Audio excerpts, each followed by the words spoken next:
بسم الله الرحمن الرحيم. الحمد لله رب العالمين، والصلاة والسلام على رسولنا محمد وعلى آله وأصحابه أجمعين. رب اشرح لي صدري ويسر لي أمري واحلل عقدة من لساني يفقه قولي. السلام عليكم ورحمة الله وبركاته. Hürmetli cemaat. Peygamber sallallahu aleyhi ve sellem'nin hadisleri Riyadus-Salihin kitabından dersimizni ары қарай жалғастырамыз.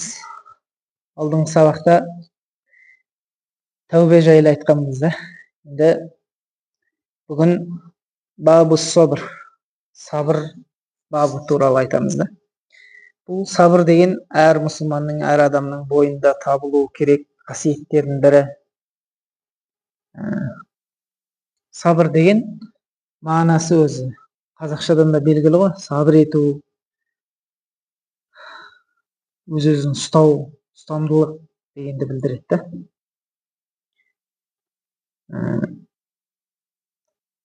Ғалымдарымыз айтады, сабырдың үш түрі бар дейді да. Сабырдың үш түрі бар. Біріншісі, Аллах Тағалаға құлшылықта сабырлық ету дейді. Аллаға құлшылықта сабырлық ету. Ол қалай? Мысалы, намазды алып қарайтын болсақ, намаз таңға тұру керек, ұйқыны қиып, оған да сабыр керек, барып дәрет алу керек. Тарауық намаздары бар, мысалы 20 ракағат, қаридың артында Құран хатында тұру керек. Оның бәріне сабырлық керек та. Иманда да сабырлық керек. Ораза, мысалы жазды күндері оразада қандай сабырлық керек болды? Күн ыстықта, күн ұзақ болды үшін. Соның бәріне сабырлық керек. Қажылықта болса да сонша жерге бару керек, күн ыстық, адам көп, тауап жасау керек, Маруа, Сафа, Маруада жүру керек. Ол да қиын. Оған да сабырлық керек. Зекет, қажылық, бәрінде сабырлық керек. Осыны айтып жатыр да. Аллаға құлшылықта сабырлық керек біріншіден. Екіншісін ғалымдарымыз айтады, Алланың тыйым салған заттарына оған да сабырлық керек дейді. Алла тыйды ғой, мынау күнә, мынаны істеме, болмайды деп. Сол заттарға да сабырлық қылу керек дейді. Адамның нәпсісі, адамның ішіндегі шахуаты соны қалап тұрады да. Адам соның бәрін тыйып, өзін ұстап, Алла разылығы үшін сабырлық қылу керек. Адам бірдеңе қарағысы келеді, болмайтын затқа. Шахуаты қалайды, нәпсі қалайды деген сияқты. Адам соның бәрін тыйса, бұл да сабырлық. Ғалымдарымыз айтады, үшінші сабырлық бар дейді. Ол сабырлық Аллах Тағаланың беретін сынақтарына сабырлық қылу. Адам аяқ астынан ауырып қалады. Аяқ астынан басына бір қиыншылық түсіп қалады.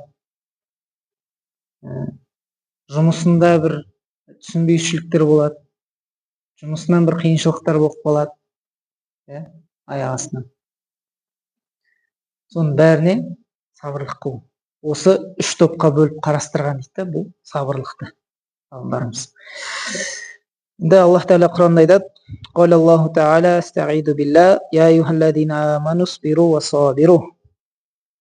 Ей иман келтіргендер, сендер сабырлық қылыңдар, және бір-бірлеріңді сабырлыққа үндеңдер дейді. Қала Тағала, وَلَنَبْلُوَنَّكُمْ بِشَيْءٍ مِّنَ الْخَوْفِ وَالْجُوعِ وَنَقْصٍ مِّنَ الْأَمْوَالِ وَالْأَنفُسِ وَالثَّمَرَاتِ وَبَشِّرِ الصَّابِرِينَ. Аллах Тағала Құранда айтады, біз сендерді міндетті түрде дейді. وَلَنَبْلُوَنَّكُمْ, міндетті түрде сендерді сынаймыз дейді. Неменемен сынаймыз? Сондай заттармен, хауф, қорқынышпен сынаймыз дейді. وَالْجُوعِ, және де аштықпен сынаймыз дейді. وَنَقْصٍ مِّنَ الْأَمْوَالِ, және де байлықтарының азаюымен, ризықтарының азаюымен сынаймыз. وَنَفْسِ дейді, және де адамдардың саған жақындарың, туыстарың, әке шешеңнің дүниеден өтуімен дейді. Олай да сынаймыз. Уассамарот, және астық, астықтың азаюымен. Сабырлыларды қуант дейді. Егер осының бәріне адам сабырлық қылатын болса, Аллах Тағала айтады, ол адамдарды қуантыңдар дейді. Енді хадистерге келетін болсақ, пайғамбарымыз саллаллаху алейхи вассаламнан وعن أبي مالك الحارث بن عاصم الأشعري رضي الله عنه قال قال رسول الله صلى الله عليه وسلم الطهور شطر الإيمان والحمد لله تملأ الميزان وسبحان الله والحمد لله تملأان أو تملأ ما بين السماوات والأرض والصلاة نور والصدقة برهان والصبر ضياء والقرآن حجة لك أو عليك كل الناس يغدو فبائع نفسه فمعتقها أو موبقها رواه مسلم. Әби Малик Харис ибн Асим Ашари радиаллаху анху айтады, пайғамбарымыз саллаллаху алейхи вассалам айтты дейді, тазалық ол иманның жартысы дейді. Тазалық ол иманның жартысы. Кейбір ғалымдарымыз айтады, бұл иман деген бұл жерде намазды айтып жатыр дейді. Намаздың жартысы ол тазалық. Біз намаз оқитын алдын барып істейміз, дәрет аламыз. Дәретіміз жоқ болса, немесе ғұсыл жоқ болса, ғұсыл аламыз. Намаздың жартысы ол тазалық дейді. Вальхамдулиллахи тамлаул мизан. Ақыретте таразыны толтыратын ол әлхамдулилля деген сөз дейді. Біз қашан әлхамдулилля деп айтамыз, Аллаға шүкір деп айтамыз, ол мизанды толтырады дейді. Субханаллахи вальхамдулилля. Енді субханалла және әлхамдулилля деп айтатын болсақ, ол дейді аспан мен жердің арасын толтырып жібереді дейді. Сауабы соншалықты дейді бұл сөздердің. Субханалла, Алла пәк, әлхамдулилля, Аллаға шүкір дейтін болса, ол аспан мен жерді толтырып жібереді дейді. Сондай сауап. Уассалату нур. Намаз ол нұр дейді. Намаз ол нұр. Уассадақату бурхан. Ал садақа ол адамның белгісі дейді. Мұсылман екенінің белгісі. Садақа. Кім садақа беріп зекет беретін болса, адам көрсетеді екен да өзінің мұсылман екендігін, өзінің ықыласын көрсетеді. Уассабру дия, енді сабырлық қылу ол шуақ дейді. Шуақ дегенді қалай түсіндіреді? Мынау күннің шуағы бар, және де айдың нұры бар дейді. Енді оның қайсысы қатты не береді? Пайда береді, және де оның күші қайсысынікі көп деген сияқты. Әрине ол күндікі, күннің шуағы көп қой, айдың нұрына қарағанда. Бұл сабырлық қылу сондай керек зат та, ең күшті зат. Адамға берілетін ең жақсы, хайырлы, ең жақсы зат бұл сабырлық дейді. Вал-Құрану худжатун лака ау алейка. Ал Құран болса, ол сен үшін дәлел да, сенің пайдаң үшін. Ертең дәлел бола алады. Құран ертең сенің пайдаңа шапағатшы бола алады. Немесе ау алейка дейді, немесе Құран сен үшін қарсы болуы мүмкін да. Неге дейді? Өйткені адам Құранды оқиды, Құранды біледі, Құранда не жазылған. Егер де сол Құрандағы затты біле тұра жасайтын болса, соны Құрандағы заттарды жасайтын болса, соны амалға асыратын болса, амал қылатын болса, сол Құран бойынша, ол Құран ертең оған шапағатшы болады, оған пайдасын береді. Дәлел болады ол үшін. Ал егер де біле тұра керісінше жасайтын болса, алейка деген сол да, оған қарсы шығатын болады дейді Құранның өзі. Құранның өзіне сондай тіл бітеді дейді.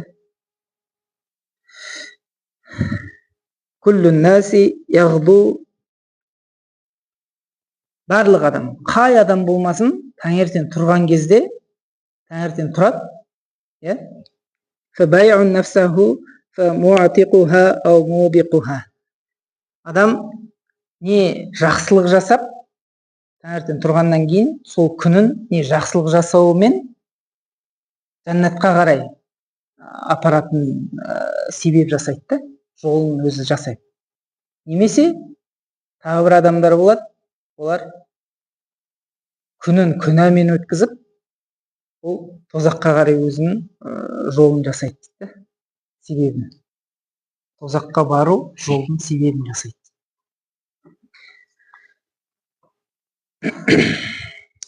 وعن أبي سعد بن مالك بن سنان خدري رضي الله عنهما أن ناسا من الأنصار سألوا رسول الله صلى الله عليه وسلم فأعطاهم ثم سألوه فأعطاهم حتى نفذ ما عنده فقال لهم حين أنفق كل شيء بيده ما يكون عندي من خير فلن أدخره عنكم ومن يستعفف يعفه الله ومن يستغني يغنيه الله ومن يتصبر فيصبره الله وما أعطي أحد عطاء خيرا أو أوسع من الصبر متفق عليه. Абу Саид радиаллаху анху айтады, бір күні ансарлардан болған сахабалар пайғамбарымыз саллаллаху алейхи вассаламға келіп, өздеріне қажетті заттарын сұрады дейді пайғамбарымыз саллаллаху алейхи вассалам. Пайғамбарымыз саллаллаху алейхи вассалам фаатахум, оларға сұрағандарын берді дейді. Сумма саалуху фаатахум, кейін тағы сұрады дейді пайғамбарымыз саллаллаху алейхи вассалам. Пайғамбарымыз саллаллаху алейхи вассалам тағы берді дейді оларға. Хатта нафида ма индаху, пайғамбарымыз саллаллаху алейхи вассаламның қолындағы заттары біткенше дейді. Қолында не болды, бәрін берді дейді.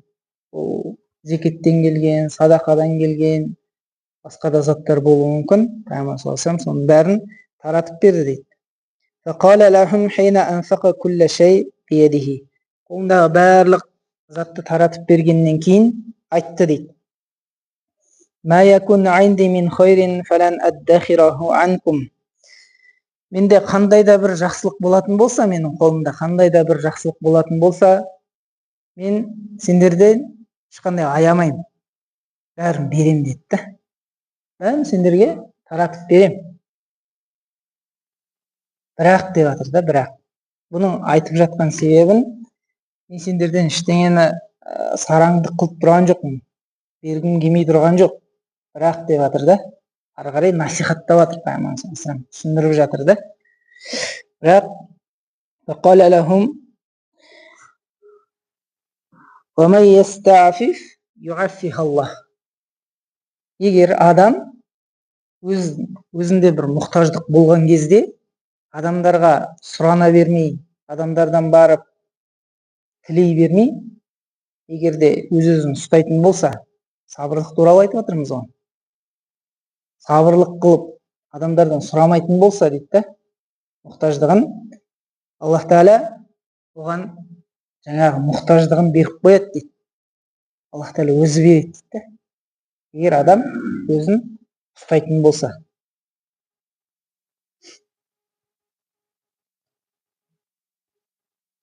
Пайғамбар саллаллаху алейхи вассалам сахабаларын солай тәрбиелеген дейді. Ол кезде қиын болды енді, шындығымен де. Адамдар жейтін тамақтары да болған жоқ қой ол кезде сахабалардың. Сондай. Соның өзінде пайғамбар саллаллаху алейхи вассалам солай тәрбиеледі да оларды. Сол тәрбиеден өткен сахабалар дейді, жылқылардың үстінде тұрады да, қолдарынан қамшылар түсіп кетсе, жерде тұрғанға әпер жүрші деп те айтпайтын дейді. Өздері түсіп, қамшыларын алып қайтадан мінетін дейді аттарына. Пайғамбар саллаллаху алейхи вассаламның сондай тәрбиесі, сол қолынан түсіп кеткен қамшысының өзін жерде тұрғанға әпер жүрші деп айтуына да болады да, бірақ өзі түсіп алады дейді.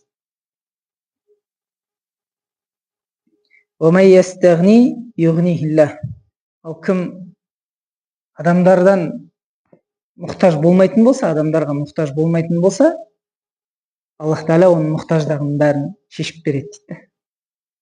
Енді адамдардан жөн жоқсыз сұрай беретін болса дейді да, адам ертең ақыретте оның беті тілініп қалған күйде келеді дейді. Бет алды сұрай беретін болса дейді. Аллах Тағала да Құранда айтады ғой, сондай адамдар бар да, олар қандай мұқтаж болып тұрса да адамдардан сұрамайды дейді. Адамдар оның сыртынан көрген кезде ол бай шығар деп ойлайды дейді. Ол адамды. Сондай дәрежеге шейін ол өзін ұстап жүреді. Егер де адамдардан сұрамайтын болсаңдар деп жатыр да, Аллах Тағала сендердің абыройларыңды көтеріп қояды басқа адамдардан. Егер сұрай беретін болсаң, сенің абыройың қалмайды адамдардың алдында.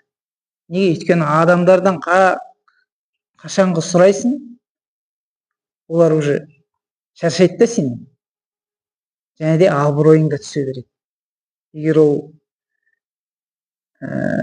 күлкілі емес затқа күліп тұрса да сен күлесің да оған. Күлкілі емес зат айтып жатса да сен оған күлу керек боласың да. Неге? Өйткені ол саған береді. Берген осы уақытқа дейін. Сен оған мұқтаж болғансың да. Ал егер ешкімге мұқтаж болмасаң, абыройың болады деп жатыр да. Абыройлы боласың. Тек қана Аллаға ғана мұқтаж болады да. Егер адамдардан сұрамайтын болсаң. وَمَا يَتَصَبَّرْ يُصَبِّرْهُ اللَّهُ. Ал кім жаңағындай қиындықтарға, сынақтарға сабыр ететін болса, Аллах Тағала оған көркем сабыр беріп қояды дейді. Көркем сабыр ететін ол. وَمَا أُعْطِيَ أَحَدٌ عَطَاءً خَيْرًا. Адам баласына ең жақсы зат, Аллах Тағаланың тарапынан берілген ең жақсы зат ол сабырлық дейді. Muttafaqun alayh. Бухари және Муслимде келген хадистерден. Бүгінше сабағымыз осы, иншалла. Субханакаллахумма ва бихамдик, ашһаду ан ла илаха илля анта, астағфирука ва атубу илейк.